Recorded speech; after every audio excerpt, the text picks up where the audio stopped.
Here we are in Uncle Joe's garage, powered by California Car Cover. Little Steven Van Zandt. How about that Mustang, huh? Yeah, baby. Yeah. Straight from the underground garage to Joe's garage. Now, anyone who has heard the Underground Garage know that you and I have very similar tastes in music and our basic backgrounds, though I was from the Midwest, which made a big difference in things Cameron Crowe would make movies about. At the same time, what was a first record that you heard that made you, oh God, I really want to do this? Well, yeah, I was a fan of I was buying some singles, but it hadn't occurred to me to do it until I saw the Beatles. It was the British invasion that made me want to do it. Yep. Because I know it's hard to believe for younger people, but there was no such thing as bands in America until then. It was individuals. We had Chuck Berry and Little Richard and Bo Diddley and doo-wop groups.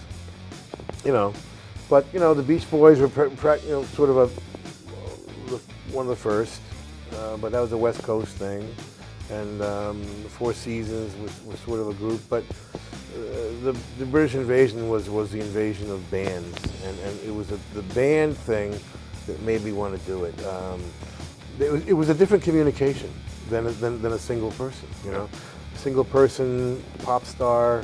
Was kind of like it's all about me, just by its nature. Mm-hmm. Where bands were, it was the gang, it was the posse, it was the club, the family, and ultimately that communicated community to me, and a group of guys, together. Yep. Maybe apart didn't mean much, or but together they had a certain chemistry that allowed them to pursue a common goal, and that was very attractive to me. I mean, very, and so that was when February 9th, 1964, 13, and a whole new world opened up. Now the Beatles were. Keep in mind, we were introduced to the Beatles halfway through their career. Yeah. They were already, they'd been together since '58 and be gone in '69. Pretty much. So they were incredibly sophisticated, and they were so good and so perfect that it wasn't exactly, oh, I want to do that. It was more like, here's another world to consider. But 4 months later, the Rolling Stones came. Yep. And I was like, well, I can't do that Beatle thing, but maybe we could do that. The Stones were.